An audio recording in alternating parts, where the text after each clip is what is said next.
Hola, ¿qué tal? Soy Juan Carlos, veterinario clínico en pequeños animales. Soy clínico con orientamiento en cardiología, medicina interna, medicina de cuidado crítico, medicina de especies silvestres. Antes de comenzar, quiero rendir un homenaje a la doctora Audrey Calderón, una de las mejores oftalmólogas a nivel latinoamericano, con quien tuve la oportunidad de estar acompañándola en oftalmología durante mucho tiempo. Muy buena amiga, departimos muchas cosas, un buen vino.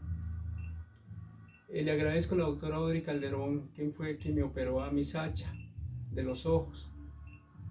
Precisamente en este momento nos encontramos con una de las dueñas de uno de los pacientes a quien teníamos pensado operar de los ojos. Y pues quiero decirle, Claudia, que la doctora nos falleció el 29 de febrero, aproximadamente de mi edad.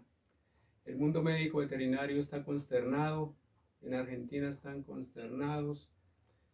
Una mujer que se le veía la sonrisa a toda hora, una mujer que le gustaba ayudar a las personas que tenían animales, no les cobraba inclusive muchas veces. Inclusive yo le dije a Claudia que yo le ayudaba para que la doctora Audrey Calderón nos bajara costos y todo eso, y eso iba a ser así, porque yo la conocía a ella. Y mensualmente de su bolsillo, recogía 30 perros en un día, 30 el sábado, 30 el domingo, y operaba 50, 60 perros totalmente gratis. Ella no pedía absolutamente nada a cambio.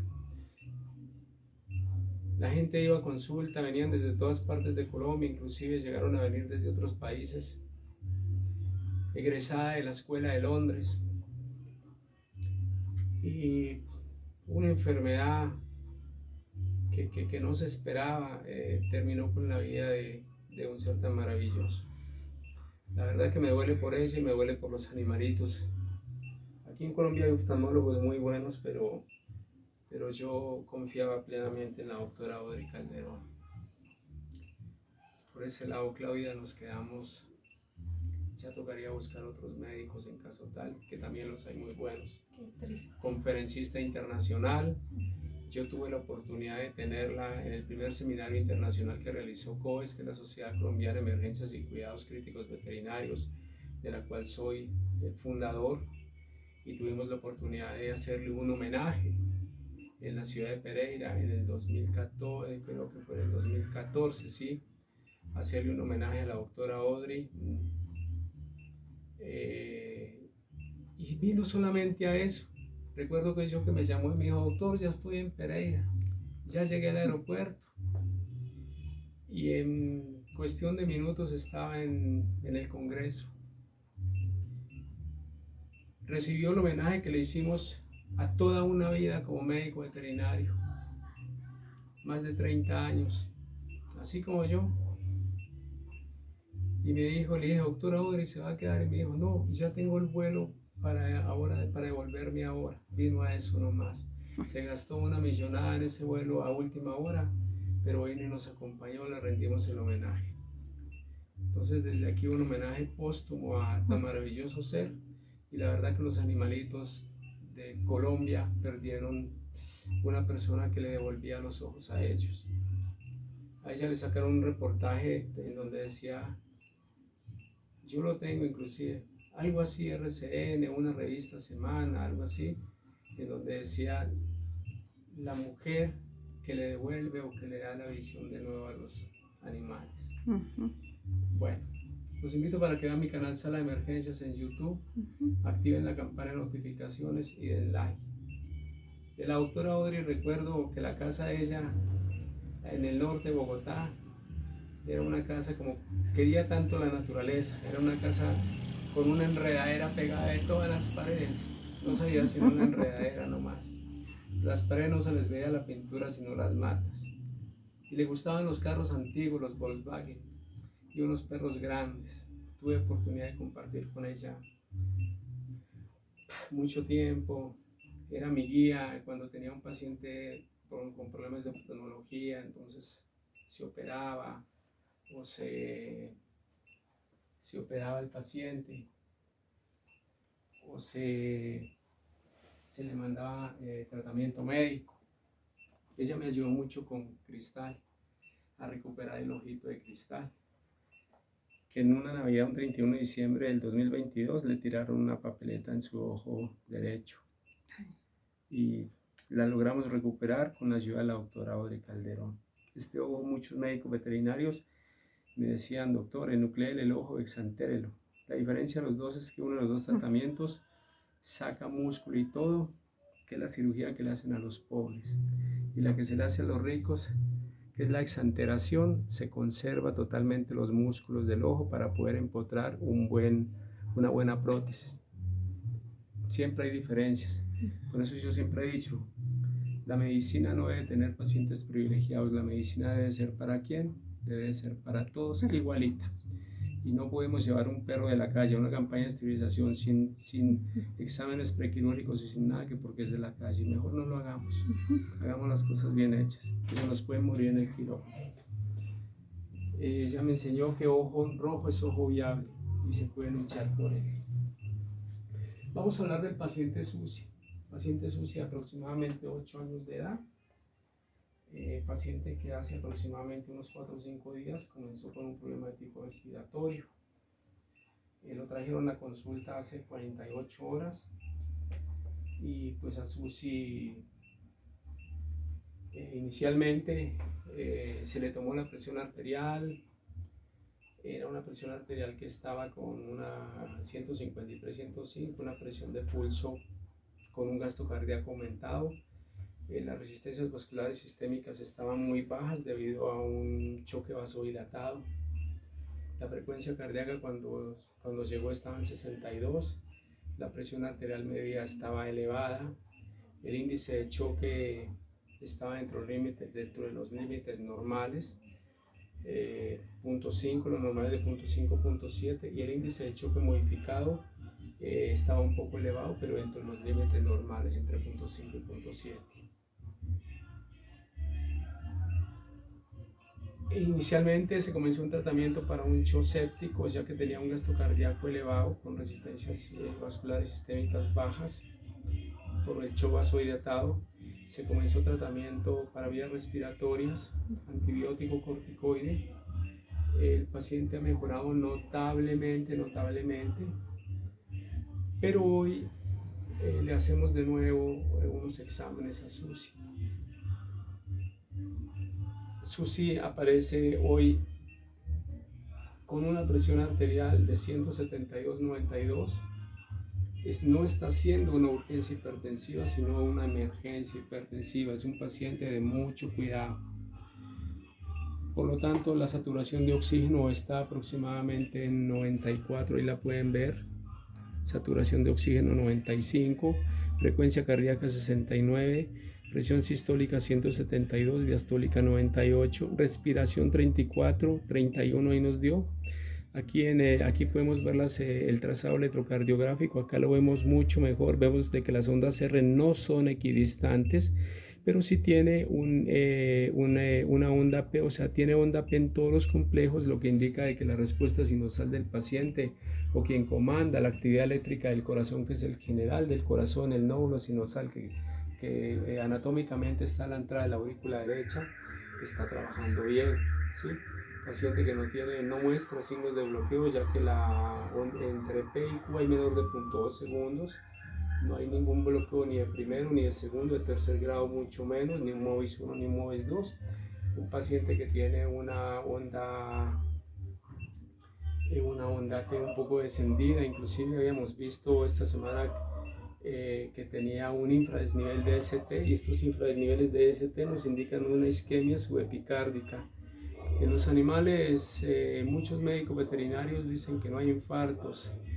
Es lo que se ha pensado toda la vida. Lo que hoy es verdad, mañana no es verdad en medicina.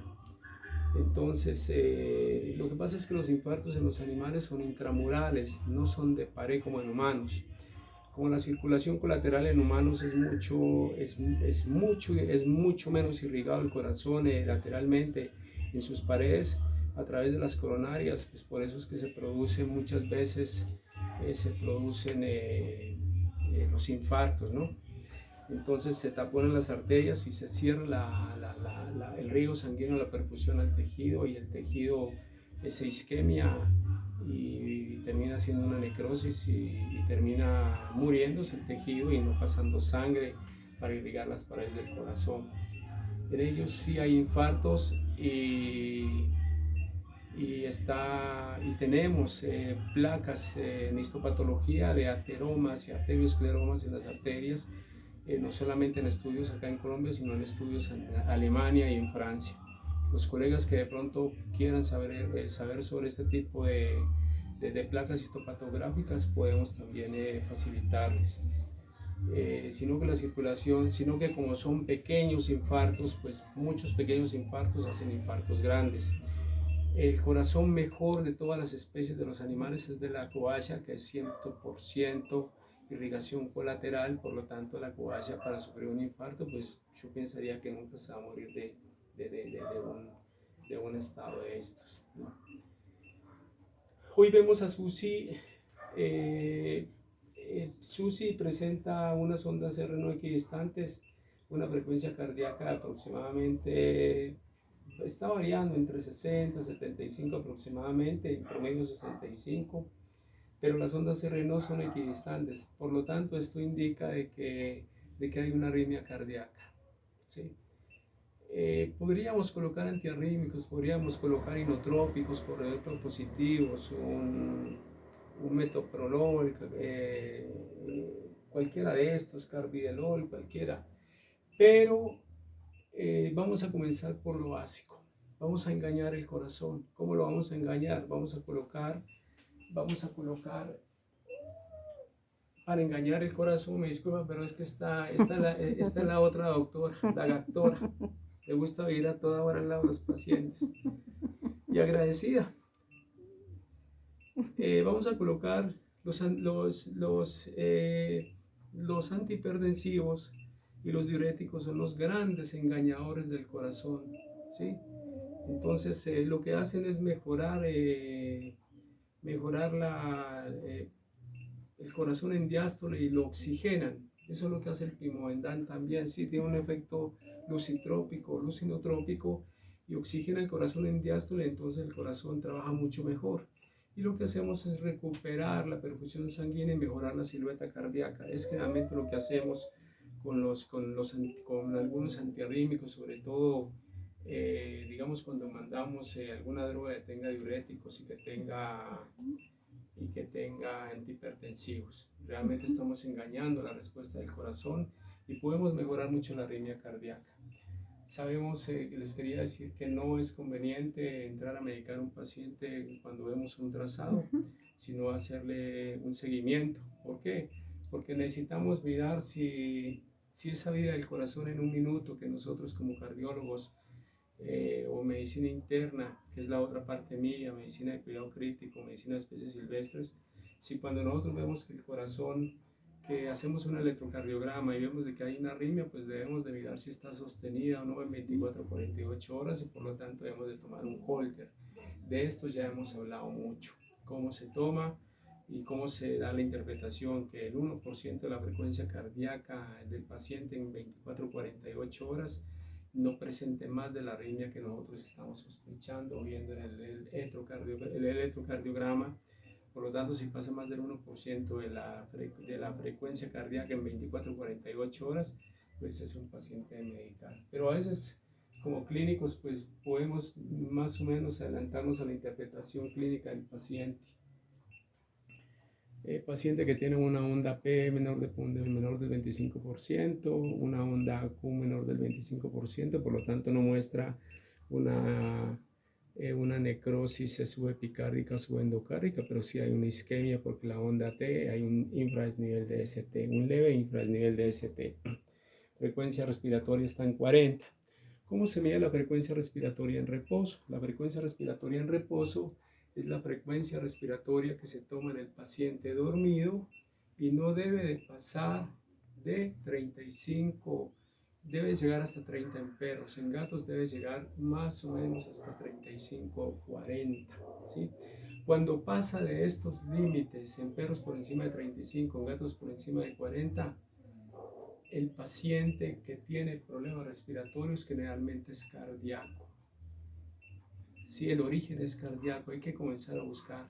Y cuando tenemos una frecuencia respiratoria elevada en ese paciente que está en reposo dormido, pero y tomamos péptidos natriuréticos, si vemos de que los péptidos natriuréticos están elevados, ese paciente es cardíaco. Continuamos con la evaluación de las ondas espectroscópicas del paciente. Vemos que hay una diácora al principio de la sístole y son unas ondas respiratorias con una frecuencia auriculoventricular un poco amplia, ¿no? ¿Qué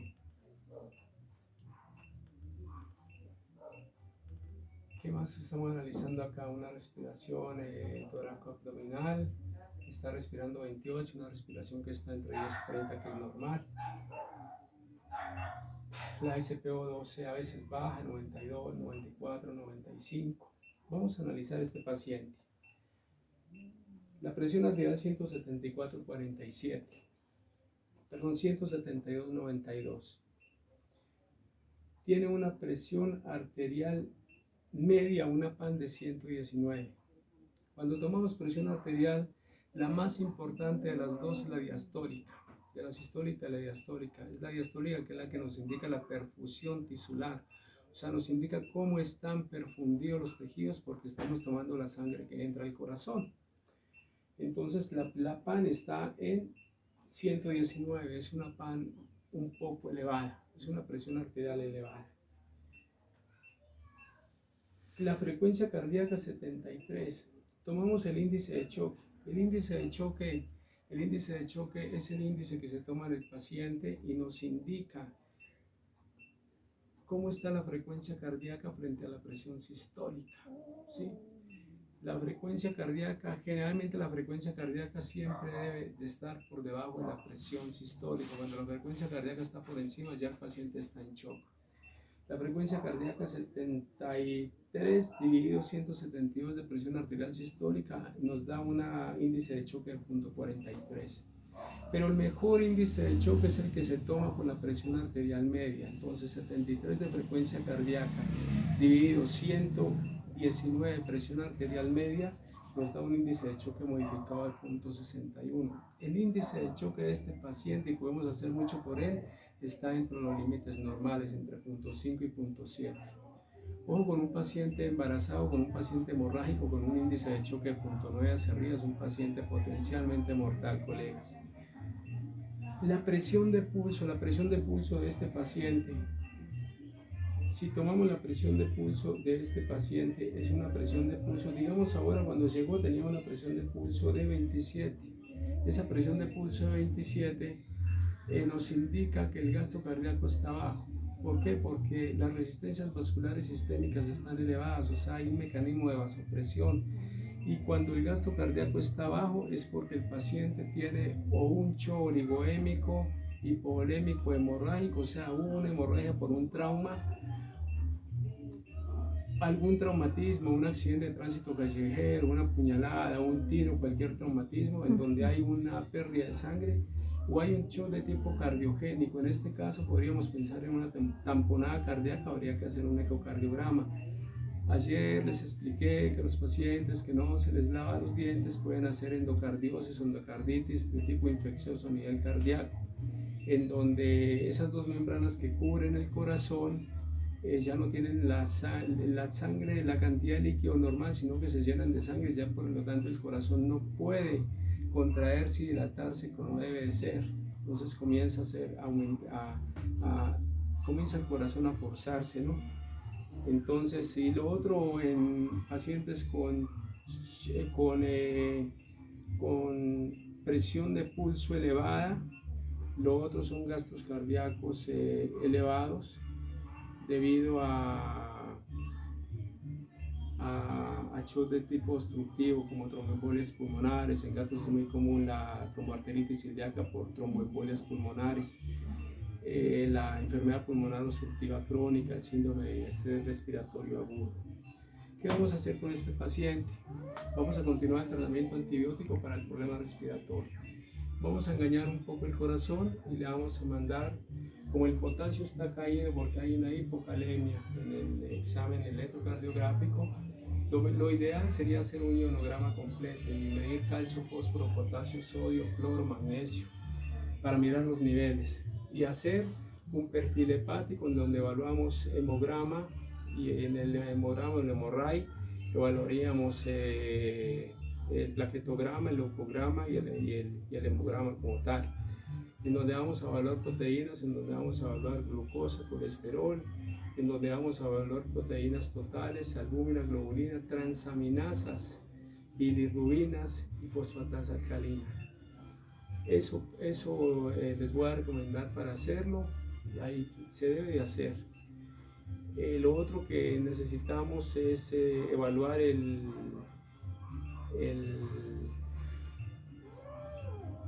ratio proteína-creatinina o una microalbuminuria en el paciente, un analítico y orina y un coprológico. Es lo que hay que evaluar en un paciente como ellos para hacer un diagnóstico mucho más preciso. Eso aumenta los costos, claro, pero pues es lo que se debe hacer. Y vamos a manejarlo desde la parte cardíaca a colocar un engañador del corazón. En caso tal, manejaríamos inotrópicos positivos para mejorar este corazón. A todos ustedes, que Dios los bendiga, que Dios me bendiga. Hasta un próximo kit. La temperatura del paciente es un paciente normopirético. De Albeitar hasta que nos volvamos a encontrar. Los invito de nuevo para que vean mi canal Sala de Emergencias en YouTube, que es un canal de medicina crítica veterinaria, cardiología veterinaria, medicina interna y medicina de especies silvestres. Hasta pronto, chao. Chao.